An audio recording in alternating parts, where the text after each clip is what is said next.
Bom dia, pessoal. Eu sou Eronice Pereira, professora de vocês do sexto ano, e devido a essa pandemia do coronavírus, decidi fazer uma videoaula para revisar os conteúdos vistos durante esse primeiro bimestre, que foram alguns como sistema de numeração decimal.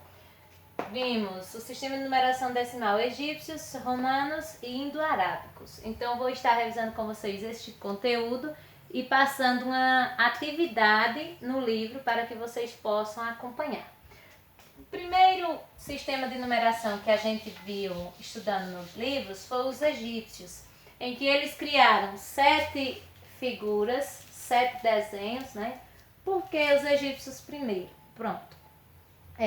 Antigamente eles não tinham o princípio de contagem. Muitos usavam objetos como pedras, papéis, riscos nos ossos, em árvores, para poder contar os números. Então surgiram os primeiros registros numéricos, que foram os egípcios. Eles criaram esse sistema através de desenhos.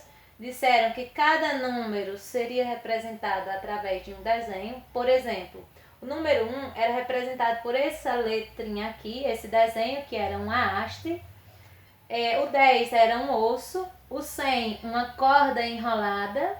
Já o 1000 eles usavam uma flor de lótus. E para representar 10.000 eles usavam o dedo indicador.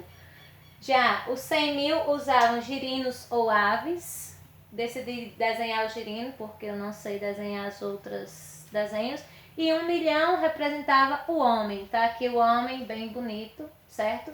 Um exemplo qualquer, eles usavam a regra que tínhamos nos egípcios, podiam se repetir os números até 9 vezes. Exemplo, se eu quisesse representar o número 82, então eu iria desenhar o seguinte, ó. O 10 eu represento as dezenas com osso e as unidades com haste. Então eu ia desenhar 8 ossos, poderia ser da forma aleatória, certo? 8 ossos e 2 hastes, como nós temos aqui, certo?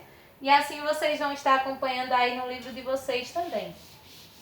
Outro exemplo, eu poderia representar o número 90, por exemplo, que poderia ser usado 9 osso. Então eu iria desenhar 9 ossos para representar o número 90. Até porque ele disse que poderia repetir o quê? 9 vezes. Era uma regra. Cada símbolo desse repetiria 9 vezes, ok? Mas aí foi ficando complicado. Por exemplo, muitas pessoas não sabiam desenhar os números tipo 1243. Olha só esse número. Então eu iria desenhar o 1000, repetiria 1000, uma flor de lótus, 200, duas cordas enroladas, 40, 4 ossos e 3 hastes. Ou seja, para eu representar esse número, iria ficar um número muito grande. Uma flor de lótus,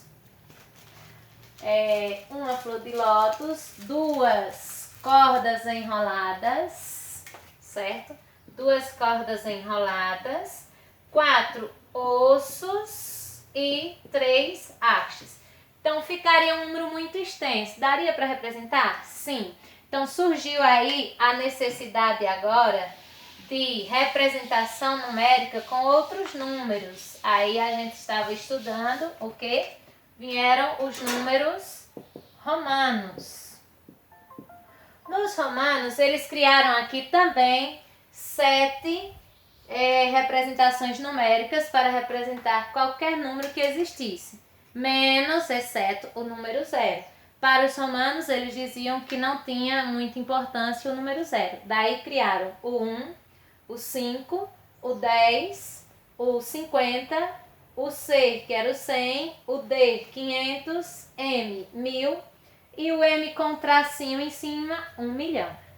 Então eles criaram esses 8 símbolos, exceto esses 7 com um traço em cima com mais um 8, para representar os números. Tem regras? Tem. As repetições poderiam ser repetidos até 3 vezes. Então, eu poderia repetir até, no máximo, 3 vezes cada símbolo desse. Como que funciona, Eranice? Por exemplo, o número 5, se eu fosse representar ele, eu iria representar o quê? Com um V. Já o número 8, por exemplo, eu iria representar um V e 3 I. Até porque ele diz que eu posso repetir um número até 3 vezes. Então, o 8 eu posso repetir o quê? O V e 3 I. Tem umas regrinhas